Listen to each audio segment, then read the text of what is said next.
जितनी भी साखियाँ दोहे हैं वो कबीर साहब की ये साखियाँ अंतर की आँख को खोलने का काम करती हैं। बाहरी आँखों से तो हम संसार के दृश्य को देखते हैं, लेकिन अंदर की आँख से हम अपने आंतरिक दृश्य को देखते हैं, आंतरिक विषय विकारों को देखते हैं, आंतरिक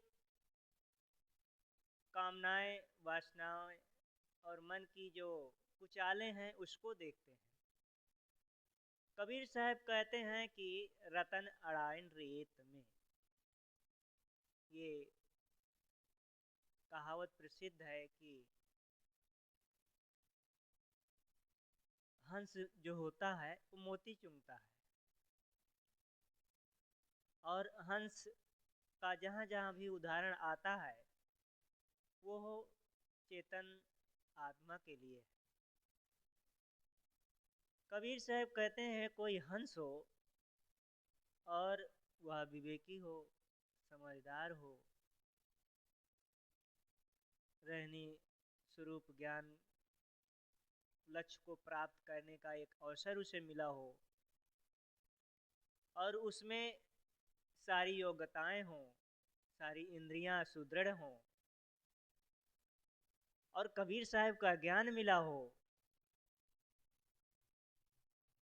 उस व्यक्ति को, और वह क्या करता हो, मोती तो लिया हो चोंच में, मोती उसके गांठ में हो, पर वो क्या करता है, धूल में मिला देता है, और धूल में मिला करके वो क्या करता है, मोती की जगह वो कंकड़ चुन चुन कर खाता है। तो उसे क्या कहेंगे, वो मूर्ख ही कहेंगे उसको, कि ऐसा मूर्ख व्यक्ति जिसके हाथ में रतन है, हीरे जवाहरात है, सोना चांदी है, अर्थात उसको एक मानव शरीर मिला है, और ऐसा मानव शरीर मिला है, सुदृढ़ मिला है, जो इसी जीवन में वो कल्याण का काम कर सकता है, जीवन उद्धार का काम कर सकता है। और ये मानव जीवन तो संसार सागर से पार करने का एक अवसर मिला है, समय मिला है, लेकिन वह मूर्ख क्या करता है, जो सद्गुण, सदाचार, सद्विचार, रहनी, आचरण और स्वरूप ज्ञान विवेक प्राप्त करके स्वरूप में स्थिति होने का काम करना चाहिए, तो क्या करता है, कंकड़ चुन चुन खाए। वो सांसारिक विषय भोग, प्राणी पदार्थों में अपने जीवन को लगा करके और वह दिशा में चला जाता है जहाँ केवल हाथ में केवल धूल आने वाली है, कंकड़ पत्थर आने वाले हैं। और यह मनुष्य जीवन सुंदर अवसर पा करके, ऐसा व्यक्ति जो सुनहला अवसर पा करके अपने जीवन की शक्ति को, अपने मन इंद्रियों की शक्ति को वो क्या करता है, धूल में मिलाता है, ऐसे दिशा में भटकता है कि वह फिर आगे चल के अपने जीवन का कल्याण नहीं कर सकता है। अनेक प्रकार की मान्यताओं में, अनेक प्रकार की, और वो मान्यताएं, वो कल्पनाएं, वो किसी दूसरे की बनाई हुई नहीं है, वो अपनी ही बनाई हुई मान्यताओं में और मन की कल्पनाओं में, मन की वासनाओं में, मन की आशा तसनाओं में अपने आप को भटकाता है। और भटकते हुए जीवन में जहाँ भी ये वासनाएं हैं, कामनाएं हैं, काम है, क्रोध है, राग है, द्वेष है, ये क्या कंकड़ है।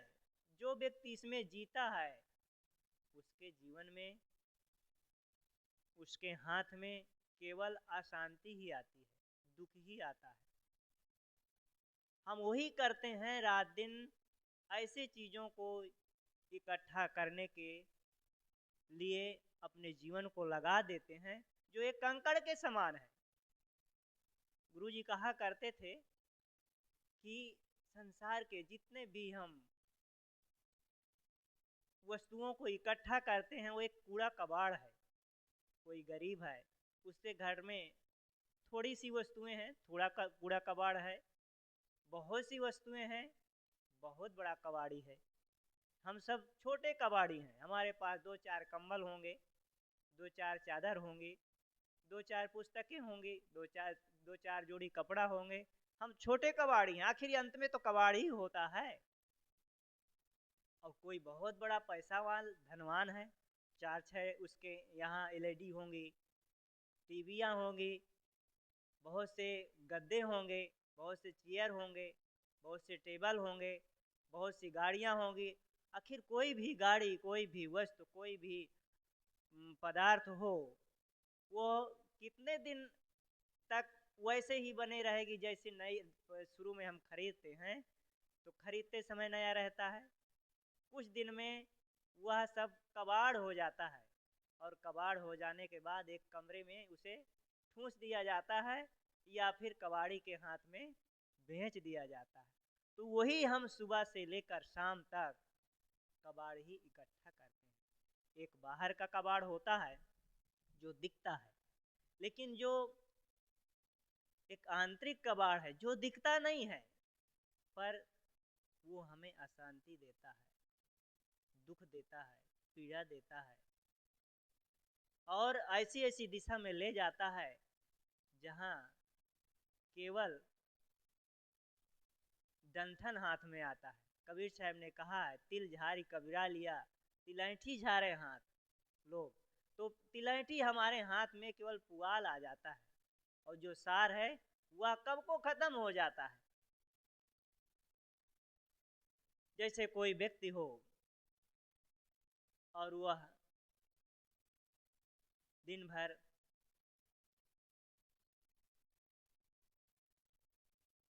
क्या करता हो, वस्तुओं को इकट्ठा कर दे, कोई मकान बनाए, बिस्तर लगाए, झाड़ू लगाए, पोछा लगाए, वस्तुओं को रोज साफ सूफ करके इधर से उधर रखे, उधर से इधर रखे।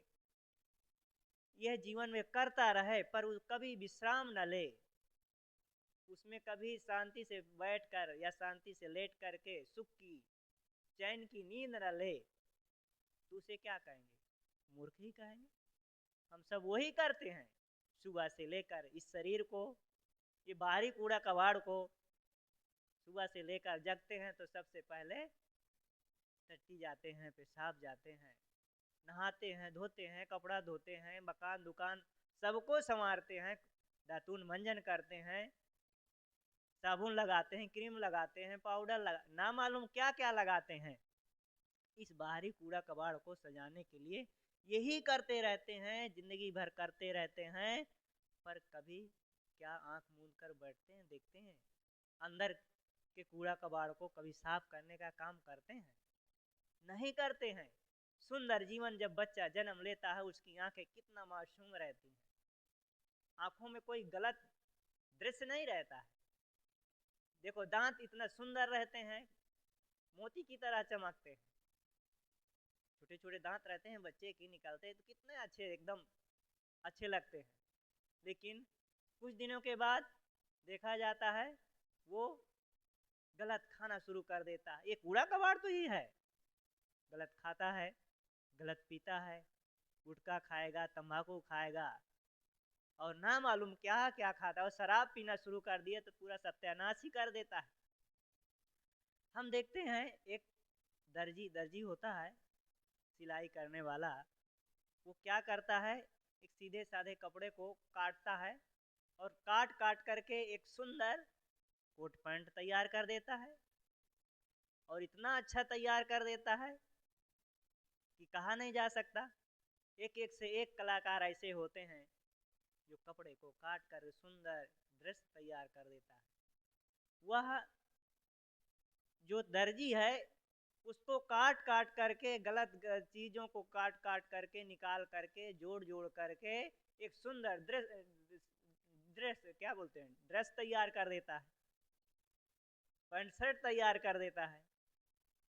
लेकिन हम समझदार होते हुए भी अपने जीवन को, स्वरूप जीवन को कुरूप बनाते हैं। वह जो दर्जी है, एक मूर्तिकार होता है, पत्थर से गलत चीज को निकाल करके काट काट करके क्या बना देता, सुंदर मूर्ति बना देता है। कुरूप चीज को निकाल देता है, जो उसमें स्वरूपता है उसे उभार देता है।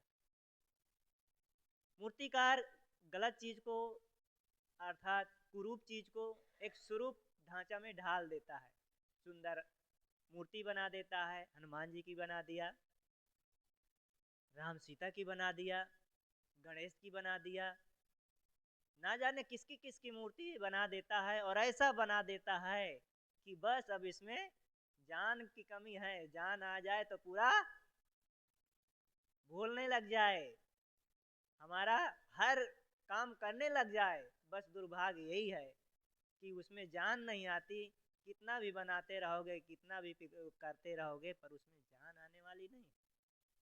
तो एक शिल्पीकार है, मूर्तिकार है, गलत चीज को, कुरूप चीज को निकाल करके सुंदर मूर्ति बना देता है। पर हम बुद्धिमान होते हुए, विवेकी होते हुए भी ये क्या करते हैं कि सुंदर जीवन को, स्वरूप जीवन को कुरूप बनाते जाते हैं। जन्म लिए, गलत लोगों की संगत करना शुरू कर दिए, तो आंख से हम गलत करना शुरू कर दिए। इसीलिए कहते हैं आंख का गलत उपयोग ना हो, आंख के संस्कार ना खराब करें। आंख से के संस्कार, आंख से गलत दृश्य देखते हैं, आंख का संस्कार खराब होता है। जीभ से गलत चीजें खाते हैं, जीभ का संस्कार खराब होता है। त्वचा से गलत स्पर्श करते हैं तो गलत त्वचा का भी संस्कार खराब होता है। कान से गलत शब्दों को, गलत विचारों को, गलत दृश्यों को आंख में से देखते हैं तो आंख का संस्कार, गलत शब्दों को सुनते हैं तो कानों का संस्कार। ये हम क्या करते हैं, जैसे बड़े होते जाते हैं तो ये सुंदर जीवन, कोमल जीवन को, निर्मल कोरा कागज जीवन को क्या करते हैं, कुरूप की दिशा ले जाते हैं। और अगर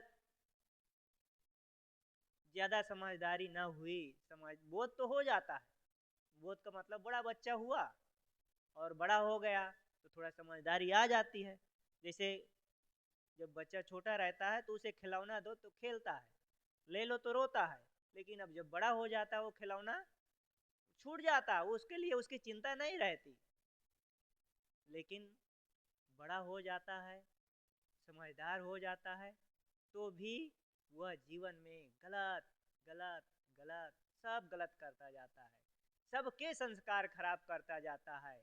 इसीलिए कहा जाता है कि हम सब का जीवन दो तरह से जन्म होता है। हमारा जो जन्म होता है दो प्रकार से जन्म होता है। एक होता है माता पिता के द्वारा, हम सबका जन्म माता पिता के द्वारा जन्म होता है, शरीर का जन्म होता है। दूसरा जन्म होता है धर्म का जन्म।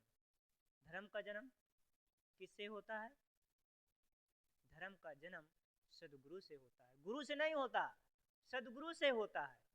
कोई जो त्यागी हो, बैरागी हो, तपस्वी हो, ज्ञानी हो, वो सदगुरु है, उससे हमें हमारे धर्म का जन्म होता है। हमारे जीवन में धर्म तब तक नहीं उतर सकता जब तक एक बोधवान सच्चे सदगुरु नहीं मिलते, तब तक हमारे जीवन में धर्म का जन्म नहीं होता। हाँ, हम धार्मिक जरूर बन जाते हैं। जैसे अभी मेला लगा हुआ है, कुंभ मेला, तो एक दिन दो पत्नी अहमदाबाद से आए हुए थे, तो घुमाने के लिए गया था। तो कई लोग एक थाली में सिंदूर वगैरह लेकर लगाते थे टीका। कहा महाराज 10 रुपये में धार्मिक मैं बना देता हूँ, 10 रुपये में धार्मिक बनिए, 20 रुपये में धार्मिक बनिए।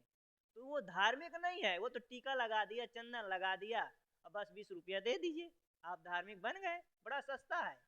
लेकिन धर्म का अर्थ है धार्यत इति सधर्म, जो जीवन में धारण किया जाए वो क्या है, धर्म है।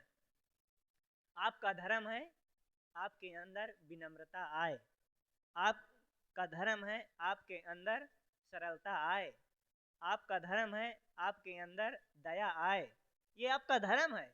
आपका धर्म है कि आपके अंदर संतोष आए, आपका धर्म है कि आपके अंदर सुंदर विचारों का उद्घाटन हो, आपका धर्म है आप सद्गुण सदाचार से जीवन जिए, ये आपका धर्म है। केवल टीका लगा लिए, चंदन लिए लगा लिए, माला पहन लिए, इससे आप धार्मिक नहीं कहलाएंगे। हाँ, ऊपरी तरह से धार्मिक हैं लेकिन अंदर से धार्मिक नहीं। जो जीवन में धारण आपका, जैसे आग का धर्म है उसका गर्म रहना, अगर वो गर्म है तो समझिए आग है। और बर्फ का धर्म है ठंडा होना, बर्फ ठंडा नहीं तो फिर बर्फ नहीं। ऐसे हवा का धर्म है कोमलता, अगर कोमल है तो हवा है, उसका धर्म है। धर्म का अर्थ है उसमें जो समाहित हो। तो मैं कह रहा था कि हमारा जीवन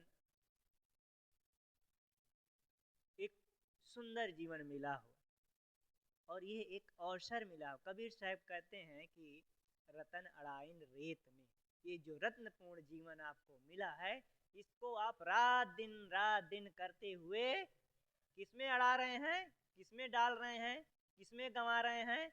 ये संसार के प्राणी पदार्थों, विषय, वासनाएं, कामनाएं, क्रोध, लोभ, राग, दोष, दिन रात इसी की प्रतिक्रिया में क्या होता है, इसको हम गंवाते चले जाते हैं। और रात दिन करते करते हमारी जिंदगी 1 साल नहीं, 2 साल नहीं, 10 साल नहीं, 50 साल नहीं, 70, 80, 90 साल तक बीत जाती है, पर हमारे हाथ में कुछ आता नहीं है। किसी बूढ़े से पूछिए कि बाबा बताइए जीवन में क्या मिला, तो क्या कहेगा, क्या मिला? जो मिला सब गंवा दिया। मनुष्य जीवन सुंदर मिला, सुंदर बुद्धि मिली, सुंदर जीवन मिला, दिमाग मिला, हर चीज मिला, पर उसका वो सदुपयोग न करके केवल दुरुपयोग ही करता रहा, दुरुपयोग ही करता रहा।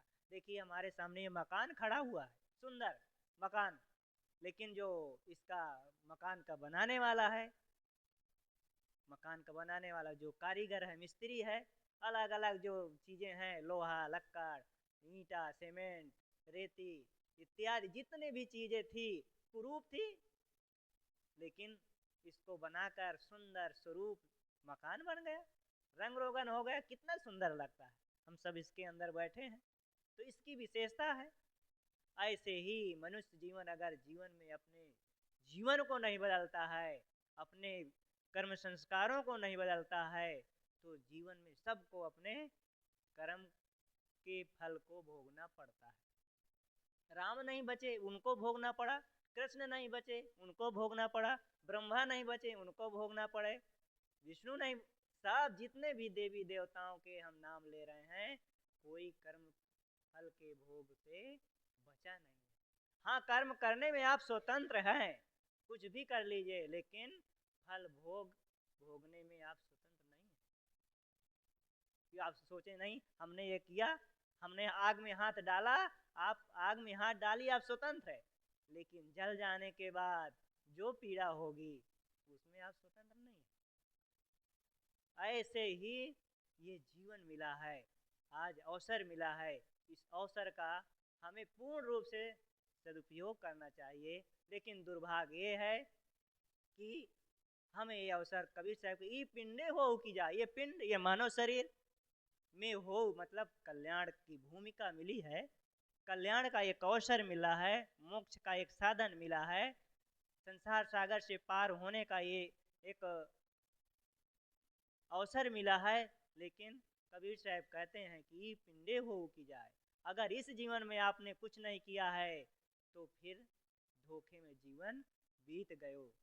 फिर जीवन में कुछ अन्य खानियों में, जितने भी खानियां हैं, गाय, भैंस, कुत्ता, बिल्ली और क्या सूकर, कुकर, जितने भी हैं, उन खानियों में कोई कल्याण करने का साधन है ही नहीं, केवल भोग भूमिका है।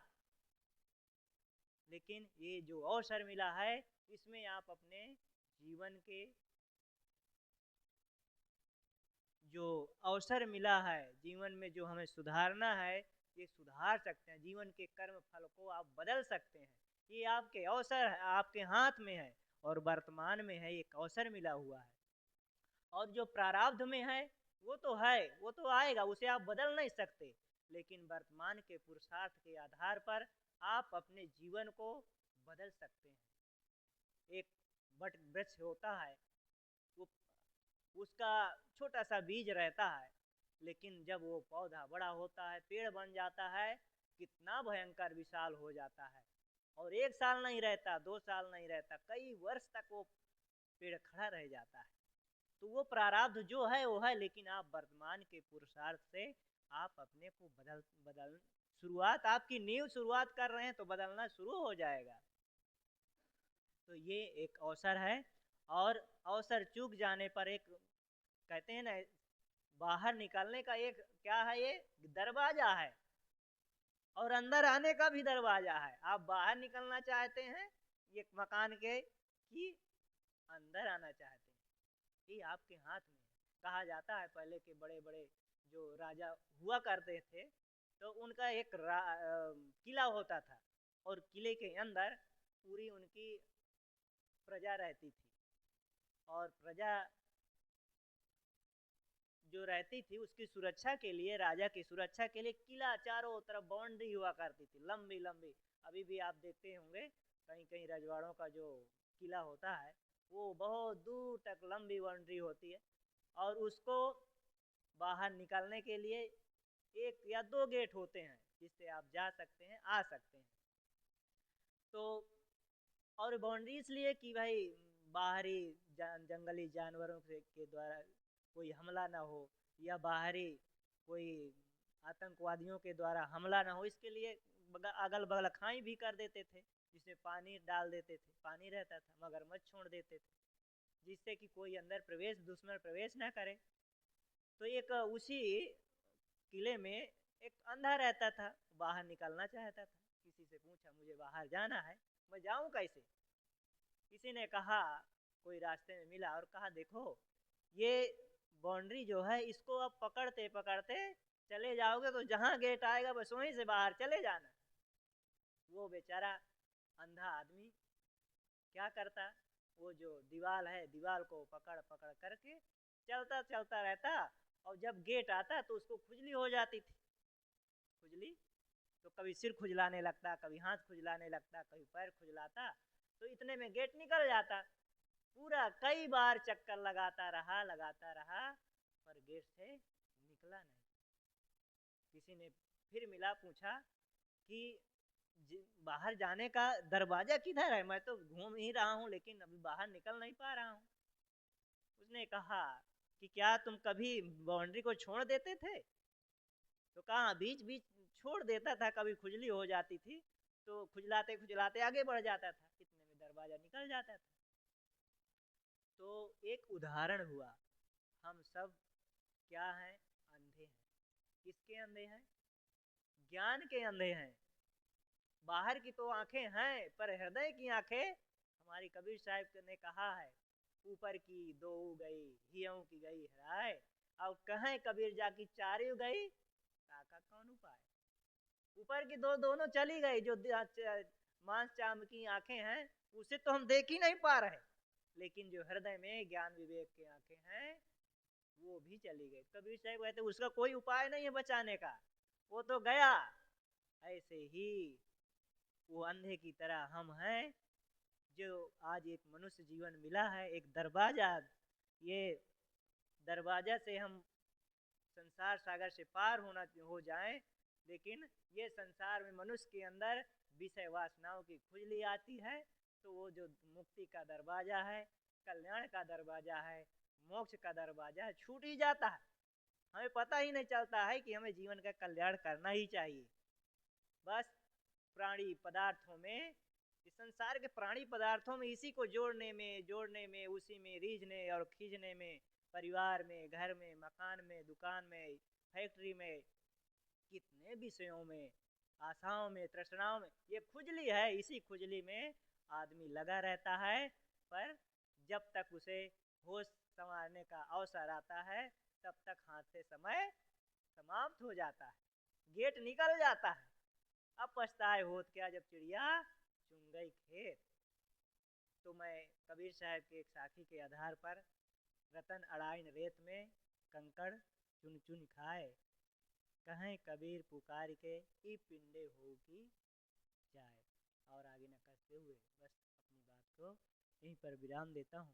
बोलिए सदगुरु देव की, संत समाज की, भक्त समाज की जय। साहिब बंदगी साहिब।